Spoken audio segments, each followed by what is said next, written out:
Welcome back. Now we answer some of your questions. If you have a question, send it to us at QuranSpeaks.com. Dr. Shabir, our first question is from a Muslim woman who says she's in love with a non-Muslim man and would like to get married.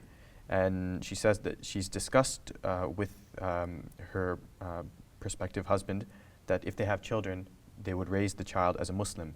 And she's asking, would it still be wrong for me to marry this non-Muslim man? It's a complicated question we cannot give a quick answer to. We have to start with the classical distinction in Islamic law between the people of the book and other non-Muslims. With the people of the book, it was said that men can marry the women of the people of the book. A Muslim man can therefore marry a Jewess or a Christian lady or some other person of the book. But they didn't give the same permission for a woman to marry a man of the people of the book, and that probably was due to the circumstances at the time where men were generally in control, and it was not thought feasible that a woman might be able to marry outside of the religion and still retain her rights to practice her own religion and to bring her children up according to her own religious precepts. So things have changed now, and in general, it does not seem to me that we need to retain the same prohibition from a legalistic point of view, although, of course, there are practical problems arising from mixed marriages when Muslims desire to bring their children up within the Islamic faith. So practically, what would you advise both Muslim men and women with respect to marrying outside of the faith? Well, I would advise them not only to marry within the faith, but also to select partners who are compatible with themselves, and also partners who will help them to raise their children along Muslim lines. And of course, that would mean that you want to select somebody who is already enthused with the religion, or somebody who will learn the religion with you together. But that's your goal and objective. Look, I don't know the religion that much, you don't know it that much either.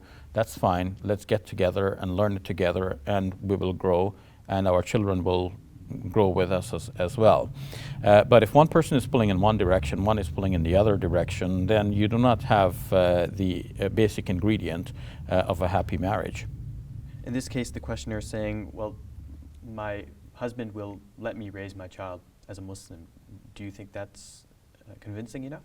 Well, no, because the problem occurs that if one parent is doing something entirely different, which shows that he or she doesn't care less about or couldn't care less about your religion, well, then the children will pick up that sort of attitude. Some time ago, I did some research on why people are afraid of spiders, and I found that one theory is that some time in history the child might have seen one of their parents reacting with horror at the sight of a spider, and that has registered with the child. So if such subtle behavior patterns can register with children and shape their ideas, what happens within a marriage when one parent thinks that the religion is something to be easily shrugged off, something that is unimportant? Well, naturally the child will pick up that sort of attitude, and then you will find a child reacting to the religion like this, then you can no longer blame the child. Now, some might look at this and say that's a little bit isolationist. Don't we respect people of other faiths? Shouldn't we want to integrate with other people?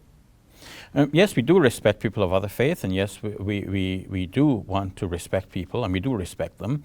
But respecting someone is not the same as marrying the person. We respect people at many different levels, but when it comes to marriage, we want to pick somebody who is compatible with us, someone who is going to share our goals and aspirations and so on. The people we can do things together with and enjoy the same things.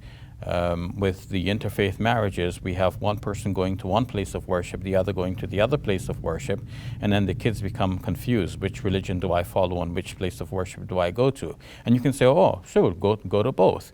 But then you go to one place and some beliefs are espoused, and you go to the other place and the same beliefs are contradicted. So how can you have the same belief and its contradiction at the same time in the same mind?